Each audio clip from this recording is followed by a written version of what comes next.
नमस्ते, मैं चंद्रशेखर आप सभी को मैं अपने चैनल डिलीजेंट एकेडमी में स्वागत करता हूं। हम लोग एक नया चैप्टर स्टार्ट किए थे एज प्रॉब्लम, जिसमें हम लोग का 2 क्लास हो चुका है। आज हम लोग का तीसरा क्लास है।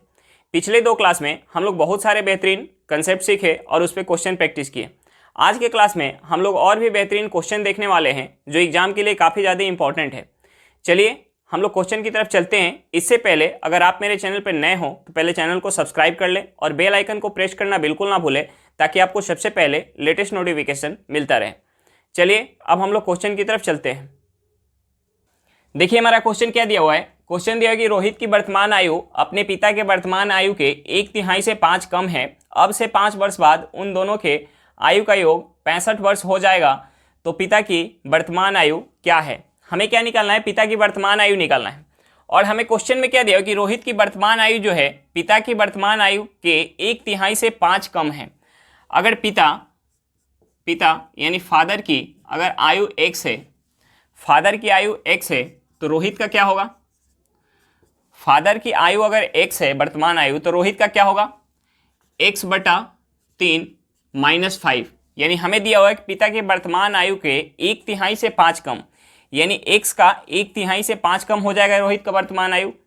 अब देखिए जो हमें आयु का योग दिया हुआ है वो 5 वर्ष बाद का है, यानी अभी से 5 वर्ष बाद का है, यानी 5 वर्ष बाद का है, यानी रोहित की आयु में भी 5 वर्ष की वृद्धि हुई होगी और पिता की आयु में भी 5 वर्ष की वृद्धि हुई होगी। यानी वर्तमान का योग कितना हो जाएगा, वर्तमान का योग, वर्तमान में आयु का योग कितना हो जाएगा। हम इस 65 में से कितना माइनस करेंगे, 5 वर्ष बाद दिया हुआ है, यानी 5 वर्ष रोहित के एज में भी वृद्धि होगा और 5 वर्ष पिता के एज में भी वृद्धि होगा, यानी हम यहाँ से 10 माइनस करेंगे। हमारा कितना हो जाएगा 55 हो जाएगा। 65 में से 10 माइनस होगा, कितना हो जाएगा 55। अब देखिए वर्तमान का पिता और रोहित के वर्तमान के आयु का योग कितना निकल के आ गया, 55 निकल के आ गया। और यहाँ हमारा वर्तमान आयु क्या है, पिता की वर्तमान आयु x है और रोहित का क्या है x/3 माइनस का 5। हम इन दोनों को ऐड करेंगे, यानी x प्लस का x/3 माइनस का 5, ये किसके बराबर आएगा, ये आएगा हमारा 55 के बराबर। ये किसके बराबर आएगा, 55 के बराबर। हम यहाँ से x में 3 से गुना करेंगे, कितना हो जाएगा 3x प्लस का x/3। हम इस -5 को उस साइड ले जाएंगे, ये हो जाएगा प्लस का 5, ये कितना हो जाएगा 60। अब हम इसे जोड़ेंगे 3x और x को, ये कितना हो जाएगा 4x = 60 × 3। यहाँ से हमारा x कितना निकल के आ जाएगा, हम इस 4 से 60 को काटेंगे, कितने बार में जाएगा 15 बार में। हम 15 में 3 से गुना करेंगे, क्या हो जाएगा हमारा 45। x कितना निकल के आ गया 45 वर्ष। हमें क्या निकालना था, पिता की वर्तमान आयु। हमने पिता की वर्तमान आयु क्या माना था x, यानी हमारा x क्या निकल के आ गया 45 वर्ष। हमारा आंसर क्या है 45 वर्ष है। चलिए एक बार फिर से क्वेश्चन देख लेते हैं। हमें क्वेश्चन में क्या दिया हुआ था, हमें क्वेश्चन में दिया हुआ था कि रोहित की वर्तमान आयु अपने पिता की वर्तमान आयु के 1/3 से 5 कम है। अब से 5 वर्ष बाद उन दोनों की आयु का योग 65 वर्ष हो जाएगा, तो पिता की वर्तमान आयु क्या है। हमें क्या निकालना था, पिता की वर्तमान आयु निकालना था। और हमें क्वेश्चन में दिया हुआ था कि रोहित की जो वर्तमान आयु है पिता की आयु के 1/3 से 5 कम है। अगर पिता की वर्तमान आयु हम अगर x मान लें, तो रोहित का वर्तमान आयु क्या होगा, पिता की आयु का 1/3 यानी x/3 माइनस का 5, यानी 1/3 से 5 कम है, यानी रोहित का वर्तमान आयु क्या हो जाएगा x/3 माइनस का 5। अब देखिए हमें जो योग दिया हुआ है, आयु का योग दिया हुआ है अब से 5 वर्ष बाद का, यानी 5 वर्ष बाद का दिया हुआ है, यानी रोहित के वर्तमान से 5 वर्ष बाद और पिता के वर्तमान से 5 वर्ष बाद, यानी दोनों के आयु में कितना का वृद्धि हुआ 5-5 वर्ष का। यानी अगर हम इस 65 में से 10 माइनस कर दें तो हमारा वर्तमान का आयु योग निकल के आ जाएगा, यानी वर्तमान में आयु का योग कितना हो जाएगा 65 - 10 कितना हो गया 55। अब देखिए हमने जो वर्तमान आयु मान के रखा है, यानी पिता का x है, तो रोहित का क्या है x/3 माइनस का 5। अगर हम इन दोनों को ऐड करेंगे किसके बराबर आएगा 55 के बराबर। यहाँ से हमारा x का वैल्यू क्या निकल के आ गया 45 वर्ष, यानी पिता की वर्तमान आयु क्या है 45 वर्ष है। चलिए क्वेश्चन समझ में आ गया होगा। नेक्स्ट क्वेश्चन पे चलते हैं। देखिए हमारा क्वेश्चन क्या दिया हुआ है, क्वेश्चन दिया हुआ कि राम और श्याम की आयु में 3:5 का अनुपात है। उनकी आयु का योग 24 वर्ष है, तो 3 वर्ष बाद उनकी आयु में कितना का अनुपात होगा। हमसे क्या पूछ रहा है, 3 वर्ष बाद, यानी प्रेजेंट से 3 वर्ष बाद का हमसे रेशियो पूछ रहा है। देखिए हमें प्रेजेंट का रेशियो दिया हुआ है, हमें प्रेजेंट का रेशियो दिया हुआ है राम और श्याम का, राम इज टू श्याम का हमें रेशियो कितना दिया हुआ है 3:5। एज का रेशियो कितना है 3:5। और उनकी आयु का योग जो है, उनकी आयु का योग कितना है 24 है। उनकी आयु का योग कितना है 24 है। यानी अगर हम ये मान ले कि राम का जो योग आयु है वो कितना है 3 यूनिट है और श्याम का आयु कितना है 5 यूनिट है, यानी हम इसे ऐड करेंगे कितना हो जाएगा 8 यूनिट। यानी 8 यूनिट का वैल्यू कितना है 24 है। 8 यूनिट का वैल्यू कितना है 24 वर्ष है। 8 यूनिट का वैल्यू कितना है 24 वर्ष। यानी यहाँ से 1 यूनिट का वैल्यू कितना हो जाएगा 3 वर्ष। 1 यूनिट का वैल्यू कितना हो जाएगा 3 वर्ष। यानी श्याम का वर्तमान का आयु कितना हो जाएगा, हम 5 में 3 से गुणा करेंगे कितना हो जाएगा 15, और 9 में 3 से गुणा करेंगे कितना हो जाएगा 9, 3 में 9 से गुणा करेंगे कितना हो जाएगा 9। यानी राम की वर्तमान आयु 9 वर्ष है और श्याम का वर्तमान आयु कितना है 15 वर्ष है। हमसे रेशियो कौन सा पूछ रहा है 3 वर्ष बाद का, यानी 3 वर्ष बाद का जो रेशियो होगा हमारा 3 वर्ष बाद, 3 वर्ष बाद जो हमारा रेशियो होगा वो क्या होगा, राम की आयु में भी 3 वर्ष की वृद्धि होगा और श्याम की आयु में भी 3 वर्ष का वृद्धि होगा, यानी राम इज टू श्याम। अब यहाँ क्या हो जाएगा, राम अगर वर्तमान में 9 साल का है तो 3 वर्ष बाद कितने साल का हो जाएगा 12 साल का। श्याम जो वर्तमान में 15 साल का है तो 3 वर्ष बाद कितने साल का हो जाएगा 18 साल का।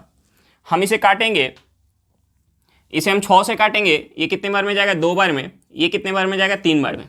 यानी हमारा रेशियो 3 साल बाद का रेशियो क्या निकल के आ गया 2:3। चलिए एक बार फिर से क्वेश्चन देख लेते हैं। हमें क्वेश्चन में क्या दिया हुआ था, हमें क्वेश्चन में दिया हुआ था कि राम और श्याम की आयु में 3:5 का अनुपात है। उनकी आयु का योग 24 वर्ष है, तो 3 वर्ष बाद उनकी आयु में कितना का अनुपात होगा। हमसे जो पूछ रहा था कि 3 वर्ष बाद उनकी आयु में कितना का अनुपात होगा, तो हमें सबसे पहले क्या निकालना पड़ेगा, राम और श्याम का वर्तमान का आयु हमें निकालना पड़ेगा। हमें राम और श्याम के वर्तमान के आयु का योग दिया हुआ है 24 वर्ष और उनका रेशियो क्या दिया हुआ है 3:5 दिया हुआ है। हमने ये मान लिया कि राम की जो आयु है 3 यूनिट है और श्याम की कितना है 5 यूनिट, यानी इसे हम ऐड करेंगे कितना हो जाएगा 8 यूनिट। 8 यूनिट का वैल्यू हमें कितना दिया हुआ क्वेश्चन में 24 वर्ष, यानी 1 यूनिट कितने के बराबर हो जाएगा 3 वर्ष के बराबर। अब हम इस 3 वर्ष से इस रेशियो में गुना करेंगे, यानी राम का आयु कितना हो जाएगा, हम 3 में 3 से गुना करेंगे कितना हो जाएगा 9, और 5 में 3 से गुना करेंगे कितना हो जाएगा 15। यानी राम का वर्तमान आयु 9 वर्ष है और श्याम का वर्तमान आयु कितना है 15 वर्ष है। अब हमसे क्वेश्चन में पूछ रहा था कि 3 वर्ष बाद आयु का अनुपात कितना होगा, यानी राम अभी प्रेजेंट में 9 साल का है तो 3 साल बाद कितने का हो जाएगा 12 साल का। श्याम अगर प्रेजेंट में 15 साल का है तो 3 साल बाद कितने साल का हो जाएगा 18 साल का। हम इसे 6 से काटेंगे, ये 2 बार में जाएगा, ये कितने बार में 3 बार में, यानी 3 साल बाद का हमारा रेशियो क्या निकल के आ गया 2:3। चलिए क्वेश्चन समझ में आ गया होगा। नेक्स्ट क्वेश्चन पे चलते हैं। देखिए हमारा क्वेश्चन क्या दिया हुआ है, क्वेश्चन दिया है कि राधा और श्याम की वर्तमान आयु में 6:7 का अनुपात है। यदि उनकी वर्तमान आयु में 12 वर्ष का अंतर हो तो उनकी वर्तमान आयु का योग क्या होगा। हमसे क्या पूछ रहा है, राधा और श्याम की वर्तमान आयु का योग पूछ रहा है। देखिए हमें जो है राधा और श्याम की हमें वर्तमान आयु का रेशियो दिया हुआ है। रेशियो कितना दिया हुआ है 6:7। रेशियो क्या है 6:7 है और उनकी वर्तमान आयु में 12 वर्ष का अंतर है। अंतर कितना है 12 वर्ष का। अगर हम ये मान लें कि राधा का वर्तमान आयु 6 यूनिट है और श्याम का वर्तमान आयु कितना है 7 यूनिट है, यानी यहाँ कितने का अंतर है, यहाँ 1 का अंतर है। यानी इस 1 यूनिट का हमें वैल्यू कितना दिया हुआ है 12 वर्ष। 1 यूनिट का वैल्यू कितना दिया हुआ है 12 वर्ष। यानी हम यहाँ से श्याम और राधा का वर्तमान आयु निकाल सकते हैं। श्याम और राधा का वर्तमान आयु कितना हो जाएगा, हम यहाँ 6 में 12 से गुणा करेंगे, ये कितना हो जाएगा 72 साल। 12 छक 72, हम 12 में 7 से गुणा करेंगे, ये कितना हो जाएगा 84। हमसे पूछ क्या रहा था वर्तमान आयु का योग, यानी वर्तमान आयु का योग क्या हो जाएगा, वर्तमान आयु का योग। वर्तमान आयु का योग कितना हो जाएगा? राधा का वर्तमान आयु कितना है? 72 साल है और श्याम की वर्तमान आयु कितना है? 84 साल। यानी हम योग निकालेंगे, ये कितना हो जाएगा? 72 प्लस का 84, ये कितना हो जाएगा? हम इसे ऐड करेंगे, ये हो जाएगा 6, 156 साल। ये कितना हो गया? 156 साल। वर्तमान आयु का योग कितना हो जाएगा? 156 साल हो जाएगा।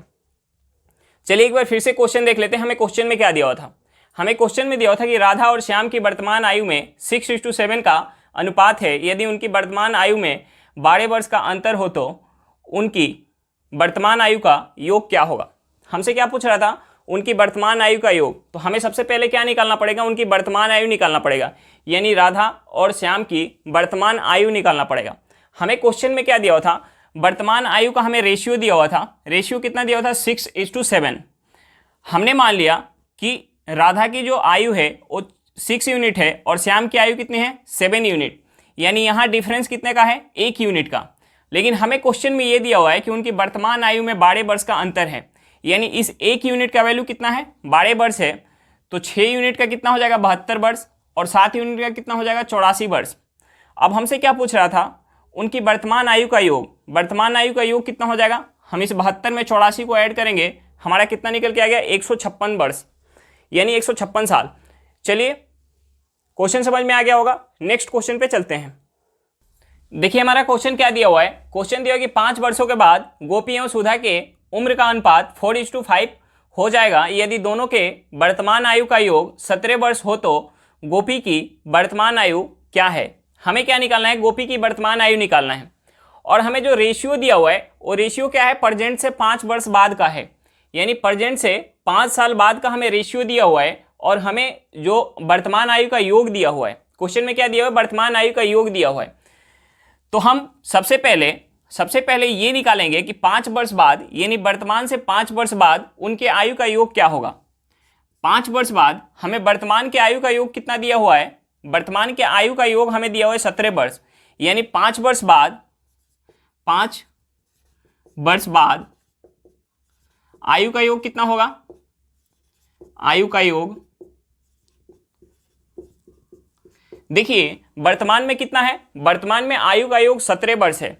वर्तमान में आयु का योग कितना है? 17 वर्ष है। यानी 5 वर्ष बाद गोपी की आयु में क्या होगा? 5 वर्ष का वृद्धि, और सुधा की आयु में भी क्या होगा? 5 वर्ष का वृद्धि। यानी हम इसमें इस 17 में क्या ऐड करेंगे? 10 ऐड करेंगे। यानी 5 वर्ष बाद आयु का योग कितना हो जाएगा? 27 वर्ष। कितना हो जाएगा? 27 वर्ष। अब देखिए हमें रेशियो दिया हुआ है, 5 वर्ष बाद का हमें रेशियो दिया हुआ है। 5 वर्ष बाद का अनुपात हमें दिया हुआ है। 5 वर्ष बाद का जो अनुपात है वो कितना है? 4:5 है। 5 वर्ष बाद का जो अनुपात है 4:5 है। यानी हम ये मान लें कि 5 वर्ष बाद अगर गोपी की आयु 4 यूनिट है तो सुधा का कितना है? 5 यूनिट है। यानी अगर हम इसे ऐड करेंगे तो ये कितना हो जाएगा? 4 यूनिट और 5 यूनिट कितना हो जाएगा? 9 यूनिट। यानी हमारा 9 यूनिट किसके बराबर हो जाएगा? 5 वर्ष बाद का हमारा आयु का योग कितना निकल के आया? 27 वर्ष। यानी 9 यूनिट किसके बराबर हो जाएगा? 27 के बराबर। तो 1 यूनिट किसके बराबर हो जाएगा? 3 के बराबर। 1 यूनिट किसके बराबर हो जाएगा? 3 के बराबर। यानी 5 वर्ष बाद जो हमारा गोपी का आयु है, गोपी का आयु कितना हो जाएगा? हम इस 1 यूनिट के वैल्यू से 4 यूनिट में गुना करेंगे, ये कितना हो जाएगा? 12। गोपी का एज 5 वर्ष बाद कितना हो जाएगा? 12। और सुधा का 5 वर्ष बाद कितना हो जाएगा? 15। सुधा का कितना हो जाएगा? 15 हो जाएगा। लेकिन हमसे पूछ के आ रहा था कि गोपी की वर्तमान आयु, ये किसका है? ये गोपी का है और ये सुधा का है। ये गोपी का है और सुधा का है। ये जो हमारा आयु निकल के आया है ये कब है? प्रेजेंट से 5 वर्ष बाद का। हमें क्या निकालना था? गोपी की वर्तमान आयु। ये 5 वर्ष बाद अगर गोपी 12 साल का है तो वर्तमान में कितना होगा? वर्तमान में जो आयु होगा वो कितना हो जाएगा? हम इस 12 में से 5 को माइनस करेंगे, कितना हो जाएगा? 7 वर्ष। यानी गोपी की वर्तमान में आयु कितना हो जाएगा? 7 वर्ष हो जाएगा। चलिए एक बार फिर से क्वेश्चन देख लेते हैं। हमें क्वेश्चन में क्या दिया हुआ था? हमें क्वेश्चन में दिया हुआ था कि 5 वर्षों के बाद गोपी एवं सुधा के उम्र का अनुपात 4:5 हो जाएगा यदि दोनों के वर्तमान आयु का योग 17 वर्ष हो तो गोपी की वर्तमान आयु क्या है? हमें क्या निकालना था, गोपी की वर्तमान आयु हमें निकालना था। हमें क्वेश्चन में दिया क्या हुआ था, गोपी और सुधा के 5 वर्ष बाद का हमें रेशियो दिया हुआ था और हमें वर्तमान के आयु का योग दिया हुआ था। हमें अगर वर्तमान के आयु का योग दिया हुआ था तो हम 5 वर्ष बाद के आयु का योग निकाल पाएंगे, क्योंकि 5 वर्ष बाद क्या होगा, गोपी के आयु में भी 5 वर्ष का वृद्धि होगा और सुधा के आयु में भी क्या होगा, 5 वर्ष का वृद्धि होगा। यानी वर्तमान का जो आयु था वो कितना है, 17 वर्ष। तो 5 वर्ष बाद कितना हो जाएगा, दोनों के आयु में 5-5 की वृद्धि होगा, यानी 10 की वृद्धि हो जाएगा, कितना हो जाएगा 27। 5 वर्ष बाद दोनों के आयु का योग कितना हो गया, 27 वर्ष। अब हमें क्वेश्चन में 5 वर्ष बाद का रेशियो दिया हुआ था। रेशियो कितना दिया हुआ था, गोपी और सुधा का रेशियो दिया हुआ था 4:5। यानी अगर हम ये मान सकते हैं कि जो गोपी के आयु 4 यूनिट है तो सुधा का क्या है, 5 यूनिट है। हम इसे ऐड करेंगे, कितना हो जाएगा, 9 यूनिट। 9 यूनिट का वैल्यू हमारा कितना है, 27 वर्ष। यानी 5 वर्ष बाद आयु का एक कितना है, 27। यानी 9 यूनिट किसके बराबर हो जाएगा, 27 के बराबर। तो यहाँ से 1 यूनिट किसके बराबर हो जाएगा, 3 के बराबर। तो यहाँ से दोनों का 5 वर्ष के बाद का हमारा आयु निकल के आ जाएगा। गोपी का 5 वर्ष बाद कितना है, 12 साल, और सुधा का 5 वर्ष बाद कितना हो जाएगा, 15 साल। लेकिन हमें क्या निकालना था, गोपी की वर्तमान आयु। 5 वर्ष बाद गोपी का आयु जो है 12 साल है, तो वर्तमान आयु कितना हो जाएगा, हम इस 12 में से 5 माइनस करेंगे, हमारा आंसर क्या निकल के आ गया, 7 वर्ष। चलिए क्वेश्चन समझ में आ गया होगा, नेक्स्ट क्वेश्चन पे चलते हैं। देखिए हमारा क्वेश्चन क्या दिया हुआ है, क्वेश्चन दिया कि 6 सदस्यों वाले एक परिवार की औसत आयु 25 वर्ष है। परिवार के 45 वर्ष की आयु के एक सदस्य की निधन के बाद परिवार की औसत आयु क्या होगा। देखिए हमें क्वेश्चन में क्या दिया हुआ है, हमें क्वेश्चन में दिया हुआ है कि 6 सदस्य वाले एक परिवार की औसत आयु कितना है, 25 वर्ष है। औसत आयु कितना है, 25 वर्ष है। एक सदस्य जिनका एज कितना है, 45 वर्ष है, उनका निधन हो गया, तो अब जो 5 सदस्य बचे उनका औसत आयु क्या होगा, हमसे ये पूछ रहा है। यानी जिन सदस्य का निधन हो रहा है उनका औसत आयु कितना है, उनका आयु कितना है, 45 वर्ष है। उनका आयु कितना है, 45 वर्ष है। जिस सदस्य का निधन हुआ वो अपना एवरेज एज तो लेके गया ही, प्लस का क्या लेके जा रहा है, 25 साल तो लेके गया ही, प्लस का क्या ले जा रहा है, 20 साल और लेके जा रहा है। यानी हम इस 45 में से 25 माइनस करेंगे, ये कितना हो जाएगा, 20। ये जो 20 साल होगा कितने लोगों के एवरेज एज में से कम होगा, कितने लोग के एवरेज एज में से कम होगा, 5 लोगों के एवरेज एज में से कम होगा। यानी हम इस 20 में 5 से भाग देंगे, कितने बार में जाएगा, 4 बार में। कितने बार में जाएगा, 4 बार में। यानी अब जो एवरेज एज निकल के आ जाएगा, अब सदस्य कितने बचे, 5 सदस्य बचे, और एवरेज एज कितना हो जाएगा, इस 25 वर्ष में से माइनस हो जाएगा कितना, 4 हो जाएगा। यानी अब कितना हो जाएगा, 21 वर्ष। अब कितना एवरेज एज हमारा निकल के आ गया, 21 वर्ष। चलिए एक बार फिर से क्वेश्चन देख लेते हैं, हमें क्वेश्चन में क्या दिया हुआ था। हमें क्वेश्चन में दिया हुआ था कि 6 सदस्य वाले एक परिवार की औसत आयु 25 वर्ष है। परिवार के 45 वर्ष की आयु के एक सदस्य के निधन के बाद परिवार की औसत आयु क्या होगा। देखिए हमें क्वेश्चन में दिया हुआ था कि परिवार में 6 सदस्य जिनका औसत आयु कितना है, 25 साल है। एक व्यक्ति जिनका आयु जो है 45 वर्ष है, उनकी निधन हो गई, तो अब जो सदस्य बचे 5 सदस्य, उनका एवरेज एज क्या होगा। देखिए जिनका निधन हो रहा है उनका एज कितना है, 45 साल। वो अपना एवरेज तो 25 लेके जा ही रहा है, प्लस का क्या लेके जा रहा है, प्लस का, यानी 45 में से हम 25 माइनस करेंगे, कितना हो जाएगा, 20। यानी 20 साल और लेके जा रहा है, 20 साल और लेके जा रहा है। यानी ये 20 साल कितने लोगों के आयु में से कमी हो जाएगी, एवरेज एज में से कितने लोगों की कमी हो जाएगी, 5 लोगों के एवरेज एज में से 20 साल कमी हो जाएगी। यानी हम इस 20 में 5 से भाग देंगे, कितना हो जाएगा, 4। यानी अब जो हमारा एवरेज एज पहले 25 वर्ष था, अब एवरेज एज कितना हो जाएगा, इस 25 में से 4 की कमी, यानी कितना हो जाएगा, 21 वर्ष। अब हमारा एवरेज एज कितना निकल के आ गया, 21 वर्ष निकल के आ गया। चलिए क्वेश्चन समझ में आ गया होगा। आज के लिए इतना ही, फिर मिलते हैं नेक्स्ट वीडियो में। अगर वीडियो अच्छा लगे तो वीडियो को लाइक करिएगा। अगर आप मेरे चैनल पर नए हो तो चैनल को सब्सक्राइब करिएगा और वीडियो को अपने दोस्तों के साथ शेयर करना बिल्कुल मत भूलिएगा। चलिए बाय बाय।